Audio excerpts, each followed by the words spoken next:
बिस्मिल्लाहिर्रहमानिर्रहीम। अस्सलाम वालेकुम। Pharmacy technician first year session 2020 and 22 के स्टूडेंट्स के लिए माइक्रोबायोलॉजी में आज हमारा टॉपिक होगा nitrogen cycle.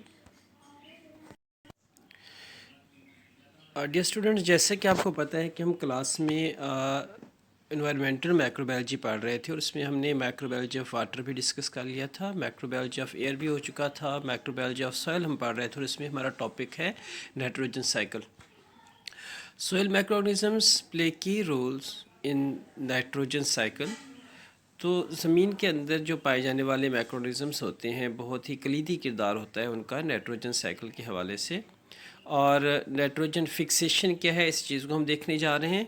The atmosphere is approximately 80% nitrogen gas, a form of nitrogen that is available to plants only when it is transform to ammonia by soil bacteria. देखिए, atmosphere में फ़ज़ा के अंदर जो है तकरीबन 80% के राउंड अबाउट जो है नाइट्रोजन पाई जाती है, 78 और 80%। और प्लांट्स जो नाइट्रोजन जिसको इस्तेमाल करते हैं वो फ़ज़ा से नहीं ले रहे होते, बल्कि वो नाइट्रोजन इस्तेमाल करते हैं जो कि ट्रांसफॉर्म की जाती है सोइल बैक्टीरिया के थ्रू अमोनिया में बाय सोइल बैक्टीरिया के थ्रू। तो ये जो सोइल बैक्टीरिया नाइट्रोजन बना के देते हैं अमोनिया से प्लांट्स को, ये जो प्रोसेस है यही नाइट्रोजन फिक्सेशन कहलाता है। अब नाइट्रोजन फिक्सेशन का जो प्रोसेस है बेसिकली दो तरह से होता है, एक नॉन सिम्बायोटिकली है, दूसरा सिम्बायोटिकली है।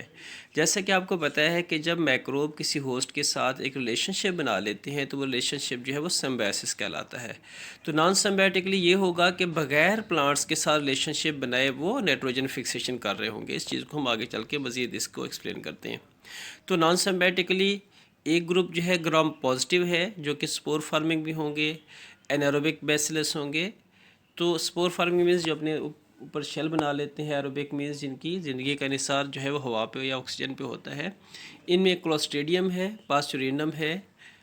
और उसके अलावा दूसरा जो ग्रुप है जो नॉन सिम्बायोटिकली नाइट्रोजन फिक्सेशन में किरदार अदा कर रहा है वो ग्राम नेगेटिव के से ताल्लुक़ रखने वाले नॉन स्पोर फार्मिंग एरोबिक प्ल्यूमॉर्फिक कोकाइड और रॉड शेप्ड बैक्टीरिया भी हो सकते हैं, जिनकी एग्जांपल जो है वो एजोबैक्टर है। एजोट मीन्स नाइट्रोजन इन फ्रेंच। तो ये हो गया जो नॉन सिम्बायोटिकली नाइट्रोजन फिक्सेशन कर रहे हैं। दूसरा ग्रुप जो है वो सिम्बायोटिकली यही काम कर रहा है और वो रेजोबियम कहलाते हैं। रेजोबियम जो है वो सिम्बायोटिकली नाइट्रोजन फिक्सेशन करते हैं और ये दीज आर ग्राम नेगेटिव होते हैं, मोटाइल हरकत करने वाले होते हैं, एरोबिक ज़िंदगी का इनिसार इनका जो है वो ऑक्सीजन पे होता है, नॉन स्पोर फार्मिंग होते हैं और अपने ऊपर स्पोर नहीं बनाते। They are mainly rod shape, mainly तो इनकी शक्ल जो है वो रॉड इन शेप होती है, यानी बेसिलस ही होंगे। But when isolated from nodules a variety of morphological shapes are observed. लेकिन जब इनको जड़ों की गांठों से अलग करके देखा जाता है तो फिर बहुत सारी जो इनकी शक्लें जो हैं वो सामने आती हैं, यानी ओवल इन शेप भी हो सकते हैं और रॉड इन शेप भी हो सकते हैं।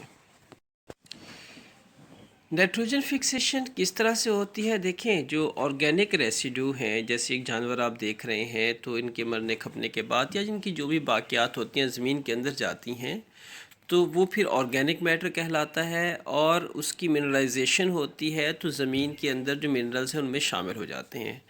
और यही अमोनियम जो है जब इसकी नाइट्रिफिकेशन होती है तो फिर ये नाइट्रेट्स में कन्वर्ट हो जाता है और नाइट्राइट्स में कन्वर्ट होगा। नाइट्राइट से फिर इसकी डी नाइट्रिफिकेशन होगी तो फिर से नाइट्रेट बनेंगे और वही नाइट्रेट जो है या तो प्लांट इस्तेमाल कर रहे होंगे या फिर वो गैस की शक्ल में फ़ज़ा में चला जाएगा और जब बारिशें होगी तो फिर फ़ज़ा से उसकी प्रेसिपिटेशन होगी, फिर वो ज़मीन के अंदर आ जाए। अभी हमने ये पढ़ा था कि नाइट्रोजन फिक्सेशन सिम्बायोटिकली भी हो सकती है और नॉन सिम्बायोटिकली भी। देखिए, ये जो प्लांट्स की रूट्स के साथ आपको ब्लैक कलर्स की नज़र आ रही हैं, ये मैक्रोब की कॉलोनीज़ हैं जो रूट्स के अंदर रह रहे हैं, यानी इन्होंने एक रिलेशनशिप बना रखा है रूट्स के साथ। तो यहाँ रहते हुए जो मैक्रोब नाइट्रोजन फिक्सेशन करेंगे उनका ये काम जो है वो सिम्बायोटिकली होगा। और ये जो मैक्रोब आपको रूट से दूर दूर नज़र आ रहे हैं, ये जब यही काम करेंगे तो चूंकि इनका रिलेशनशिप नहीं है रूट्स के साथ, तो ये जब नाइट्रोजन फिक्सेशन करेंगे तो यहाँ पे रह के इनकी नाइट्रोजन फिक्सेशन करने का प्रोसेस जो है वो नॉन सिम्बायोटिकली होगा। नॉन सिम्बायोटिकली जो मैक्रोब जो है वो नाइट्रोजन फिक्सेशन करते हैं, उनमें एक साइड पे ग्रुप जो है ग्राम पॉजिटिव का है, दूसरी साइड पे ग्राम नेगेटिव का है। ग्राम पॉजिटिव में स्पोर फार्मिंग एनारोबिक बैसिलस हो सकते हैं, क्लोस्ट्रीडियम और पास्चुरिनम इसकी एग्जांपल्स हैं। यानी क्लोस्ट्रीडियम और पास्चुरिनम जो है ये भी नाइट्रोजन फिक्सेशन करते हैं, बट नॉन सिम्बायोटिकली, रूट्स में नहीं रह रहे होते, अपने आज़ाद रह रहे होते हैं। और उनका ग्रुप कौन सा है? ये ग्राम पॉजिटिव होते हैं, स्पोर फार्मिंग होते हैं, एनारोबिक होते हैं। दूसरी साइड पे देखें तो ग्राम नेगेटिव जो हैं नॉन स्पोर फार्मिंग एरोबिक प्लूमॉर्फिक कुकाइड भी हो सकते हैं, रॉड एंड शेप भी हो सकते हैं। तो उसकी एग्जांपल जो है वो एजोटोबैक्टर है। एजोटोबैक्टर एजूट से निकला हुआ लफ्ज़ है जिसके फ्रेंच में मीनिंग नाइट्रोजन के होते हैं। तो एजोटोबैक्टर जो है ये नॉन सिम्बायोटिकली ये भी नाइट्रोजन फिक्सेशन कर रहा होता है। इट मीन्स के रूट्स में नहीं रह रहा होगा, अपना इंडिविजुअली आज़ाद रह रहा होगा, और ये भी जो है नाइट्रिफिकेशन में इसका अहम रोल है। और इसकी जो नाइट्रोजन फिक्सेशन है वो नॉन सिम्बायोटिकली होती है। दूसरा वो ग्रुप जो कि रूट्स के अंदर रह रहा है, अपने रिलेशनशिप बना रखा है रूट्स के साथ, तो वो राइजोबियम है। यानी इनकी नाइट्रोजन फिक्सेशन सिम्बायोटिकली होगी। राइजो मीन्स रूट्स होता है, ग्रीक वर्ड है। और राइजोबियम जो है ग्राम नेगेटिव होते हैं, मोटाइल होते हैं, हरकत करने वाले होते हैं, एरोबिक होते हैं, इनकी ज़िंदगी का एक निसार ऑक्सीजन पे होता है। नॉन स्पोर फार्मिंग होते हैं, अपने ऊपर स्पोर नहीं बनाते, रॉड इन शेप होते हैं, यानी बैसिलस होंगे। और अगर इनको अलग करके देखा जाए तो इनकी बहुत सारी शक्लें भी मिलती हैं, यानी पॉलीमार्फ भी हुआ करते हैं। ये था हमारा आज का टॉपिक नाइट्रोजन साइकिल। और नाइट्रोजन साइकिल में सोइल मैक्रोब का क्या रोल है इसको हमने डिस्कस किया। बेसिकली दो तरह से रोल प्ले करते हैं, symbiotically and non symbiotically. Non symbiotically जो रूट से दूर रहकर नाइट्रोजन फिक्सेशन का काम कर रहे होंगे, प्रोवाइड कर रहे होंगे प्लांट्स को नाइट्रोजन, उनका ये काम प्लांट्स के साथ नॉन सिम्बायोटिकली होगा। और दूसरे वो जो रूट्स के अंदर रह रहे हैं, उन्होंने एक रिलेशनशिप बना रखा है रूट्स के साथ, जैसे रेजोबियम है। तो रूट्स के साथ रिलेशनशिप बना के जब ये नाइट्रोजन फिक्सेशन का काम करेंगे तो फिर ये सिम्बायोटिकली होगा। तो ये था हमारा आज का लेक्चर नाइट्रोजन साइकिल के हवाले से। इंशाल्लाह नेक्स्ट लेक्चर के साथ फिर मिलेंगे। अस्सलाम वालेकुम।